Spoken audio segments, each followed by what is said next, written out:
The challenge that Burning Man faces really is surviving into the future. Right now, in my opinion, there's way too much power held in too few hands. And we're getting older. And we're going to be dying off. And what we need to do is find a way for this thing to go beyond our lifetime. And we're actually in the process of converting to a non-profit organization to put this thing into a much larger group of hands through a non-profit. So I think we're in the process of making that happen. It's going to be a probably 7, 8, 9, 10-year process, but that's what we're aiming for, so this thing can go to 100, 150 years into the future. It strikes me that the event, as it exists, feels pretty steady state to me, to the extent that the people who own it can solve the problems Michael alluded to. It seems there's a certain number of tens of thousands of Americans who want to buy that ticket and have that experience, and they're probably going to continue doing it forever as long as there's someone willing, to do the work to sell them that ticket. I don't think you're going to see it changing the culture in a big, obvious way beyond that. It's going to be this other little thing on the American landscape, like the Super Bowl. It's, oh, they burn the man out of the Black Rock Desert every Labor Day. But it will continue to make changes that are not visible on the large level in the lives of the people who meet their husbands and wives there, who meet their collaborative partners there, who work on something interesting that excites and delights them. And it's about tens of thousands of individual human experiences that are difficult to get across on a historical perspective, but are still as important as any joy any human being has in this world. Do you have any events currently in place that maybe some of us who would, can relate a little bit to where you're coming from can go to? I've been working on events since I was 18 years old. I've been creating and facilitating events since I was 18 years old. Right now I'm spending a lot of time in Detroit with a bunch of friends and artists. We bought some property there, houses. I'm encouraging people to go there to try to build something on this incredible landscape of beautiful and fabulous desolation and devastation. It's a great template to go and work in and to create. I mean, that city was, there were, what, 2.5 million people there in 1970. There are 800,000 people in the city limits now. They lost 2/3 of their population. Along with that, 2/3 of the buildings, which burned down over the years, have been bulldozed.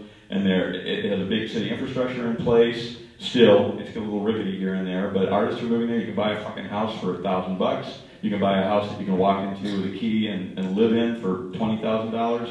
So the winters suck. It's terrible there in the wintertime, but the summers are great, and people, should repopulate parts of our country that need that sort of thing. Artists can live there because they can. Artists, touring bands, touring circuses should go there because they can live there for nothing, tour around the rest of the year, and do their thing. It's a great place. I still do a lot of urban exploration stuff, which is great. I encourage people to do that. There's an entire underground, worldwide movement that does that, exploring your environment, learning about your environment. The Suicide Club was a great group and really inspired me for so many reasons. People came into it and did things that they didn't think were humanly possible. They weren't physically that difficult, and they were not technically impossible to do. Anyone could really do them. It was just the idea of doing them that was difficult and couldn't get past. And being able to create things. I saw a guy who's a dishwasher who was sneaking into abandoned buildings with us, and he started to love abandoned buildings so much that he started studying them, and he became a noted architectural historian 15 years later. And I can tell you 100 stories like that. And you don't need to have a central figure, empty, in my opinion, figure, to be at the center nexus of your creativity and your world and your people's creativity. Take that shit that you learned, take the people that you met, and do what a lot of the artists and individuals that I know that have been to Burning Man and the groups that were around before that, and make up your own group and have more ownership of it yourself and have more decision-making control of what you're doing. And yeah, get together, maybe have a Burning Man as an annual convention that you all go to and party down and just have a great time and see your old friends from the past. But take that shit somewhere else. And as far as I'm concerned, and everybody might disagree with me, call it something else. You don't need to have a trademark that somebody else owns that you're working under. That's all. That's my only point. The event's great. Great party, wonderful thing. People go there, love it, meet their friends and collaborators. Take it somewhere else. Take it somewhere else and do it yourself. Total fanboy. So I actually shot last Burning Man for LA Weekly. And it broke my heart when I got a call from the office and they asked me to take out every image that had any representation of sexuality. It becomes very hard. I almost feel like I now have to shy away from people expressing themselves in photographs. How does the office feel about the direction that we're heading with imaging? Are we trying to make this a more family-friendly event? Is this something coming down from the top where they don't want to be as controversial as they used to be? Is there any insight into what's going on, maybe? Actually, I'll give you another example. There's some footage in my film from this guy called Mikel, who is a teacher, professor at the University of Reno, who made a film that's called Rituals in 1993. And he made a film that was an hour that was going to air on PBS in Reno. And someone in the organization asked him to remove all the guns that were in his film because it didn't give a good image of about what was going on at Burning Man. And I was kind of shocked, and I added more guns in my film. The organization has grown, and the complexity of it has certainly increased. I can't answer that because I don't have the information on that kind of detail. What I do see when images surface are the images that happen when some company like Budweiser is trying to use the Burning Man image, capitalize on it, and sell it. When did Budweiser try to use the Burning Man image, and how come lightning hasn't sued the crap out of them? So that's the level that I see. So there's a lot of complexity. I don't have an answer for all the details. I know there are different members within the organization who have their pet sensitivities.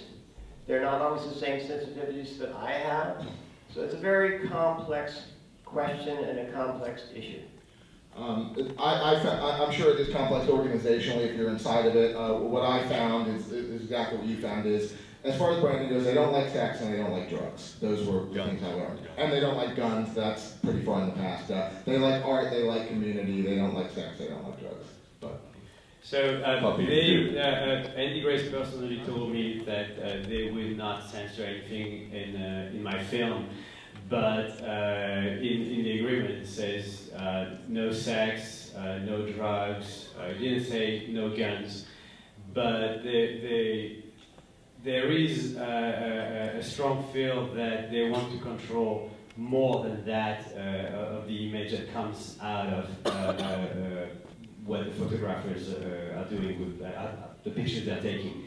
And there's definitely a feel that they want to control that image really well. And when they are working with the big news network, they are actually finding people that are much more obedient about the kind of message that is coming out there, and actually people from their own community that are trying to stir up things a little bit. They are not they're not that friendly with them. And real movements like the civil rights movement or like various revolutionary movements did not try to control the images of what they were doing or what was said or spoken about them. They've never tried to. But doesn't it make sense if you're trying to attract a certain type of creative individual that you want the image that's presented to the world to be what attracts that individual? If it's all drugs and sex and guns, you will attract drugs. If it's a real movement, it will survive all of that.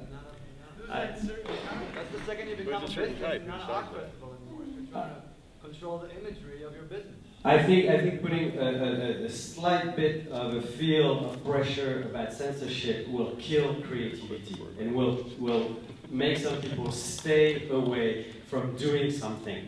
I've talked to other filmmakers that wanted to do something, and it was not about naked girls that were going to do nasty things on camera at Burning Man. They were just trying to create their own thing, and I think it kills creativity.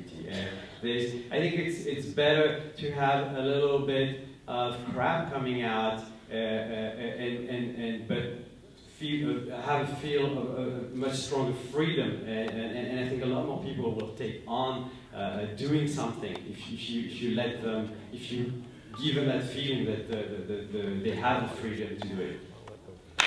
I want to thank you guys so much for coming out, and Olivier for making such an amazing film, and all of you for sticking it out to the very end. Thank you. The next film is on April 10th. We're showing Temple Builder, and David Best will be in the house.